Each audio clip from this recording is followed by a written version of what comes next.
بسم اللہ الرحمن الرحیم۔ السلام علیکم۔ ایک دن حضرت جبریل علیہ السلام دربار رسالت میں حاضر ہوئے اور عرض کی، یا رسول اللہ صلی اللہ علیہ وآلہ وسلم، میں نے ایک عجیب و غریب واقعہ دیکھا ہے۔ حضور پاک صلی اللہ علیہ وآلہ وسلم نے پوچھا، وہ واقعہ کیا ہے؟ جبریل علیہ السلام نے عرض کیا، یا رسول اللہ صلی اللہ علیہ وآلہ وسلم، مجھے کوہ کاف جانے کا اتفاق ہوا۔ مجھے وہاں آہ و فغاں، رونے چلانے کی آوازیں سنائی دیں۔ جدھر سے آوازیں آ رہی تھیں میں ادھر کو گیا تو مجھے ایک فرشتہ دکھائی دیا جس کو میں نے اس سے پہلے آسمان پر دیکھا، جو کہ اس وقت بڑے اعزاز و کرام سے رہتا تھا۔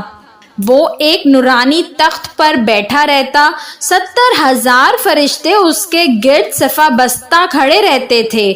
وہ فرشتہ سانس لیتا تو اللہ پاک اس سانس کے بدلے ایک اور فرشتہ پیدا کر دیتے تھے۔ لیکن آج میں نے اسی فرشتے کو کوہ کاف کی وادی میں سرگرداں و پریشاں آہوزاری کنندہ دیکھا ہے۔ میں نے اس سے پوچھا، کیا حال ہے اور کیا ہو گیا ہے؟ اس نے بتایا، معراج کی رات جب میں اپنے نورانی تخت پر بیٹھا تھا، میرے قریب سے اللہ تعالیٰ کے حبیب نبی اکرم صلی اللہ علیہ وآلہ وسلم گزرے تو میں نے حضور پاک صلی اللہ علیہ وآلہ وسلم کی تعظیم و تکریم کی پرواہ نہ کی۔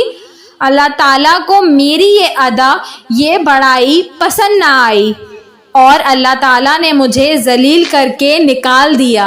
پھر اس نے کہا، اے جبریل علیہ السلام، اللہ کے دربار میں میری سفارش کر دو کہ اللہ تعالیٰ اس غلطی کو معاف فرمائیں اور مجھے بحال کر دیں۔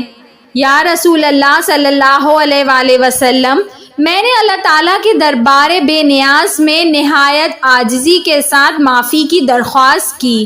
دربار الہی سے ارشاد ہوا، اے جبریل علیہ السلام، اس فرشتے کو بتا دو اگر یہ معافی چاہتا ہے تو میرے نبی صلی اللہ علیہ وآلہ وسلم پر درود پاک پڑھے۔ یا رسول اللہ صلی اللہ علیہ وآلہ وسلم، جب میں نے اس فرشتے کو فرمان الہی سنایا تو وہ سنتے ہی حضور صلی اللہ علیہ وآلہ وسلم کی ذات گرامی پر درود پاک پڑھنے میں مشغول ہو گیا، اور پھر میرے دیکھتے ہی دیکھتے اس کے بال اور پر نکلنا شروع ہو گئے، اور پھر وہ ذلت و پستی سے اڑ کر آسمان کی بلندیوں میں جا پہنچا اور اپنی مسند یعنی تخت پر براجمان ہو گیا، یعنی تشریف رکھ لی۔ ویڈیو پسند آئی ہو تو اس کو ضرور لائک کریے گا، اور ایسی مزید اچھی ویڈیوز دیکھنے کے لیے میرے چینل اردو کہانی گھر کو سبسکرائب کر لیجئے۔ Thanks for watching. اللہ حافظ۔